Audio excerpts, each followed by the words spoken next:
Dalam nama Bapa dan Putra dan Roh Kudus, amin. Ibu bapak, saudari, saudaraku yang terkasih, kaum muda, adik-adik, salam bantul kasih berkah dalam. Kembali kita berjumpa dalam renungan harian Sabtu 21 November 2020. Kita akan mengambil dari Injil Lukas bab 20 ayat 27 sampai 40. Pada suatu ketika datanglah kepada Yesus beberapa orang Saduki yang tidak mengakui adanya kebangkitan.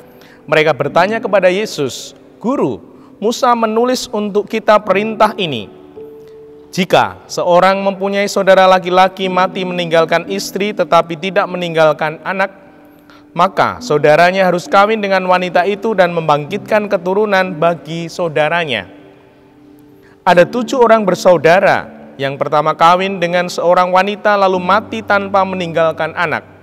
Lalu wanita itu dikawini oleh yang kedua dan oleh yang ketiga, dan demikianlah berturut-turut oleh ke-7 saudara itu. Mereka semuanya mati tanpa meninggalkan anak. Akhirnya wanita itu pun mati. Bagaimana sekarang dengan wanita itu? Siapakah di antara orang-orang yang menjadi suaminya pada hari kebangkitan? Sebab ke-7-nya telah beristrikan dia." Berkatalah Yesus kepada mereka, "Orang dunia ini kawin dan dikawinkan, tetapi orang yang dianggap layak mendapatkan bagian dalam dunia yang lain itu, dan dalam kebangkitan dari antara orang mati, tidak kawin dan tidak dikawinkan, sebab mereka tidak dapat mati lagi. Mereka sama dengan malaikat-malaikat dan menjadi anak-anak Allah, karena mereka telah dibangkitkan. Tentang bangkitnya orang-orang mati, Musa telah memberitahukannya dalam nas tentang semak duri, di mana Tuhan disebut Allah Abraham, Allah Ishak, dan Allah Yakub. Ia bukanlah Allah orang mati, melainkan Allah orang hidup, karena di hadapan Dia semua orang hidup." Mendengar itu beberapa ahli Taurat berkata, "Guru, jawabmu itu tepat sekali." Maka sekarang mereka tidak berani lagi menanyakan apa-apa kepada Yesus. Demikianlah Injil Tuhan. Terpujilah Kristus. Saudari, saudaraku yang terkasih, kaum muda, adik-adik, saya kutipkan satu kalimat yang sungguh menjadi kekuatan untuk kita, terlebih di masa pandemi ini. Ia bukanlah Allah orang mati, melainkan Allah orang hidup, karena di hadapan Dia semua orang hidup. Nah, ini adalah kekuatan kita. Di hadapan Allah semua hidup. Maka yang terjadi ketika kita sungguh-sungguh bersama, bersatu, bersandar pada Allah, kita menjadi pribadi-pribadi yang hidup, bahkan sangat hidup. Pribadi itu sungguh-sungguh mensyukuri, menjalani hidup ini dengan semangat dan berkah Allah.